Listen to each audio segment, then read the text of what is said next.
You ever hear a story so old it feels like the desert itself remembers it? A story that isn't just written in books, it's carved into the earth, whispered by the wind, and carried in the footsteps of millions who still walk the same path today. It's the story of a woman, alone in a barren wasteland, holding her crying child, with nothing but the sun above and faith within. No help, no shade, no water, just belief raw, unshaken, and powerful enough to split the desert open. This is the story of Hagar P., the mother who turned desolation into destiny, a woman whose tears became a spring that still flows to this day, and what she faced, what she endured, would become one of the greatest testaments of faith the world has ever known. You ever hear a story that feels bigger than time itself, something so ancient, yet it hits you right in the soul? That's what the story of Hagar, or Hajar P. feels like. It's not just a tale from thousands of years ago, it's the story of strength, faith, and a mother's unshakable hope. Even in the middle of a desert that wanted her to die, long before cities, long before nations, there was Prophet Ibrahim P. a man chosen by God, and Hagar was his wife. But her story, her pain, her endurance would become one of the most powerful symbols of faith in human history. When Allah commanded Ibrahim to leave Hagar and her infant son Ismail P. in the barren desert of Makkah, there were no trees, no water, no shade, just endless silence and burning sand. Imagine that for a second. You're standing in the middle of nowhere, holding your baby, and the man you trust most in this world walks away because God told him to, not to abandon you, but to test you. Hagar didn't scream. She didn't run after him. She just asked one question: did Allah command you to do this? And when Ibrahim said yes, she nodded and said, then he will not abandon us. That right there, that's faith beyond human understanding.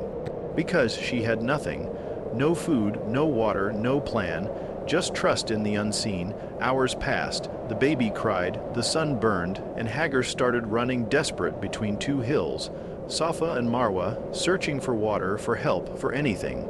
She ran back and forth 7 times, her heart breaking but her will unshaken, and then, from the ground beneath her son's tiny feet, water burst forth. That spring known as Zamzam still flows today.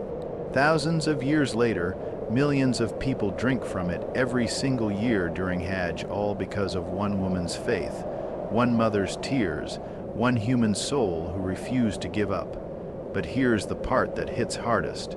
Her struggle wasn't just about survival, it became a ritual. Every year, Muslims reenact her running between Safa and Marwah, not as a symbol of despair, but as a celebration of endurance, because what she did wasn't just a moment, it was a message. A reminder that even when life leaves you in the middle of your own desert, when you feel abandoned, helpless, and unseen, faith can turn sand into water. So when you hear the story of Hagar P., don't just think of an ancient woman in a desert. Think of every person who's ever been tested, who's ever felt alone but still kept walking because they believed there was something greater guiding them. That's not just history, that's humanity, and that's why Hagar's story still echoes through time. The beginning, a story bigger than time. You ever stumble upon a story that feels like it doesn't belong to just one religion, one time, or one people? It feels universal, like it's carved somewhere deep in the human experience itself. The story of Hagar P. is one of those rare ones. It's not just an old desert legend whispered in ancient scriptures. It's something that still breathes, something that still teaches. Because it's not just about faith in God, it's about what it truly means to trust when there's absolutely nothing left to hold on to. Imagine this: a time when the world was raw. There were no cities, no monuments, no roads. Just endless lands of silence and heat. The earth was wild, untamed, and so were the people living on it. And in that wild world stood one woman, Hagar, a figure who would unknowingly change the spiritual DNA of humanity. Her story doesn't start with power or luxury. It starts with a command from the divine, a test that would push her beyond every limit a human heart could endure. You see, Hagar wasn't a queen, she wasn't a warrior. She was a mother, a wife, a woman whose life was intertwined with the destiny of one of the greatest prophets to ever walk the earth, Abraham P.B. But destiny doesn't always arrive with comfort. Sometimes it shows up as a storm, a silence, or a separation. And for Hagar, that moment came when Ibrahim was told by Allah to take her and their infant son, Ismail P.B., deep into the middle of a desert, a place with no sign of life. No water, no trees, just the burning horizon. Now, picture that for a second. No GPS, no shelter, no shade, just an endless sea of sand stretching farther than the eye could see. Hagar holding her baby close, sweat dripping down her face, probably trying to make sense of what's happening. And then Ibrahim stops. He turns. He places their small bundle of supplies on the ground, and without saying a word, he begins to walk away. You can almost feel that moment, the confusion, the ache, the disbelief. Most of us would break right there. Most of us would scream, "Why are you leaving me?" But Hagar, she didn't do that. She called out to him just once, and her voice must have cracked when she asked, "Did Allah command you to do this?" When Ibrahim nodded yes, her heart must have shattered, but her soul didn't. She simply said, "Then he will not abandon us." That's it. No anger, no panic. Just faith, raw, pure, unfiltered. The kind of faith that only appears when everything else is stripped away. And that's where her story really begins, not in despair, but in surrender. Not the weak kind of surrender that gives up, but the powerful kind that says, even if I can't see the plan, I trust the one who made it. Because from that lonely stretch of desert, a miracle was about to unfold. The desert test Hagar's search for water. The desert is an unforgiving place. It doesn't care who you are, how strong you are, or what faith you carry in your heart. It tests everything: your body, your patience, your belief. And that's exactly where Hagar P.B. found herself alone, holding her infant son Ismail P.B., with nothing but silence stretching for miles in every direction. No sound of birds, no wind, no shade. Just that merciless heat pressing down like a punishment. As the hours passed, the small pouch of water Ibrahim had left was gone, the food finished, the baby, restless at first, now crying louder and louder. Every cry must have pierced her chest like a knife. She looked around, no oasis, no sign of life. Just the same burning landscape repeating itself, like the earth had forgotten how to end. But this is where her strength began to show, not in fighting the desert, but in refusing to give up. You have to imagine what that kind of desperation feels like. A mother alone, miles from anything living, holding her child as his lips dry and his cries weaken. There's no hope, at least, not the kind we humans are used to. But something inside her, that spark of faith she carried when she said, "Allah will not abandon us," started to push her forward. She couldn't sit there and wait for a miracle. She had to search for it. So she stood up, clutched her baby close, scanned the endless dunes, and saw a small hill in the distance. Safa. Maybe, just maybe, from the top she could spot something: a traveler, a well, a bird, anything. She ran, not a gentle walk she ran, her feet sinking into the sand, heart pounding, her body dehydrated but her spirit refusing to stop. And when she reached the top, she saw nothing, just more desert. So she turned and ran to another hill she saw far off, Marwah. Back and forth she went, once, twice, 3 times, then 4, 7 times in total between those 2 small hills, searching for any sign of life. Each run was a prayer in motion, each breath a plea that maybe somehow her child would survive. Her body must have been trembling, her eyes stinging from sweat and tears, yet she didn't quit. Because deep down, she knew something, that when the world closes in, faith opens a door no eye can see. This wasn't just a woman running across the sand. It was a mother fighting the impossible, a human soul proving that even in the emptiest place on earth, hope can still echo louder than despair. And as the sun dipped lower, as exhaustion finally began to pull her down, her son cried out again, a cry that would soon shake the desert itself. The miracle of Zamzam, hope from the desert. There are moments in history where time feels like it stops, where silence turns into something sacred.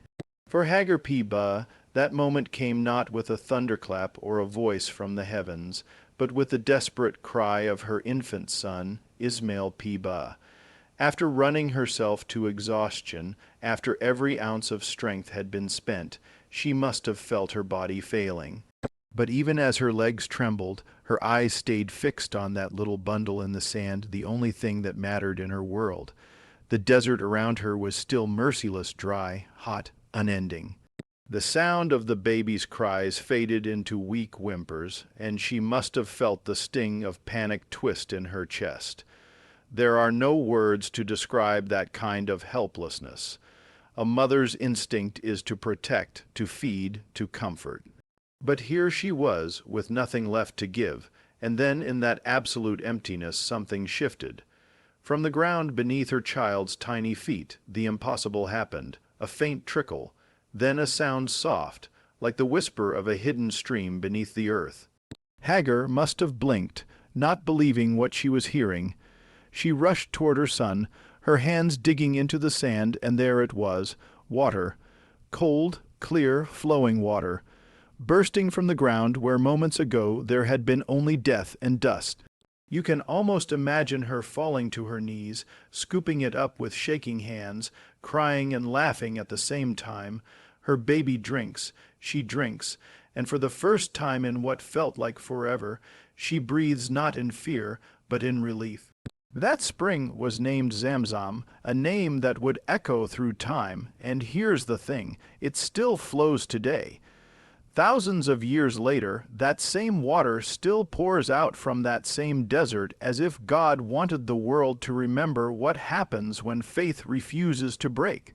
It's wild when you think about it. One woman, alone in the middle of nowhere, becomes the reason millions of pilgrims drink from that water every year. It wasn't an army. It wasn't a miracle sent to a king or a prophet. It was sent to a mother, because sometimes the strongest acts of faith aren't loud or public, they happen in solitude, witnessed only by the one who matters. And as the water continued to flow, Hagar must have known deep down this wasn't just survival. This was purpose. This was proof that even in the harshest desert, Allah never abandons those who trust Him. And in that moment, something greater began, not just the survival of a mother and her child, but the birth of a legacy that would stretch across continents and centuries. The legacy of Hagar P. But the birth of Makkah, when that spring burst from the sand, it didn't just save 2 lives, it marked the beginning of something much greater. That water, Zamzam, turned a lifeless desert into a place of divine purpose. And Hagar P. standing there beside her son, became more than a survivor. She became the heartbeat of a destiny that would ripple across human history. Over time, the once empty valley began to change. Birds flew overhead, drawn by the sound of water, a sight no one had seen there before, and where birds gather, people follow. Caravans passing through the desert saw something miraculous, life in a place where life shouldn't exist. They stopped, they drank, they built tents nearby. That's how the valley of Baca, the land that would later be called Makkah, began to take shape, all because of one mother's faith and one child's cry. Think about that for a second. An entire civilization began from a story of isolation, struggle, and trust. Most great cities are built on power or conquest. Makkah was built on faith. Every brick, every step, every prayer that echoes through that valley today carries the memory of Hagar's footsteps, the rhythm of her search between Safa and Marwah, the sound of her hope turning into water. And it's poetic because what began as a desperate search became a divine ritual, one that millions still perform every year during Hajj and Umrah. Now, thousands of years later, those same 2 hills, Safa and Marwah, are enclosed inside the sacred Masjid al-Haram. Every pilgrim who runs between them retraces her steps, literally walking in her path. But they're not running out of fear anymore. They're running in gratitude.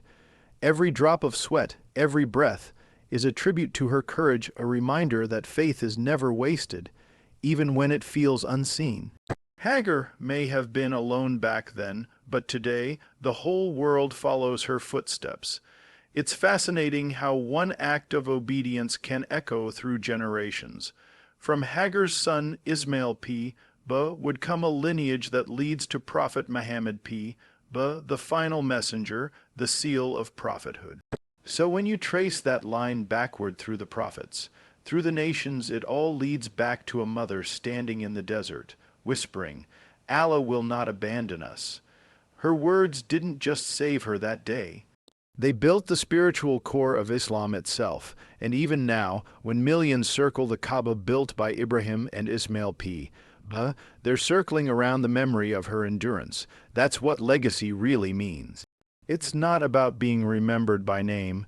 It's about your faith creating something that lives forever. Hagar's legacy isn't just written in books. It's carved into the sand, the stone, and the soul of every believer who calls that city sacred.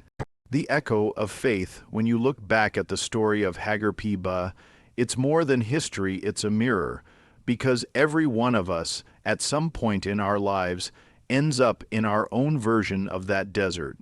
A place where everything feels lost, where the world goes quiet, where you start to wonder if anyone, even God, still sees you. But that's where her story speaks the loudest, because she proved that even in the loneliest moment. Faith is never alone. She didn't just survive the desert, she transformed it. The place that was supposed to be her end became the beginning of a miracle that still lives, still flows, still quenches the thirst of millions every single day. Every drop of Zamzam is a reminder that hope can be found where logic says it shouldn't exist. That strength isn't loud, it's steady. That faith isn't about seeing the way forward, it's about walking even when you can't. And maybe that's the real power of Hagar's story, not that she was saved, but that she never stopped believing she would be. Her footsteps between Safa and Marwah weren't just steps in the sand. They were the rhythm of human endurance, the sound of trust echoing through time. So the next time life feels dry, the next time you feel stranded in your own desert, remember her, remember that from emptiness came the water of Zamzam, from isolation came a nation, and from one mother's faith came a legacy that still lives inside every heart that refuses to give up.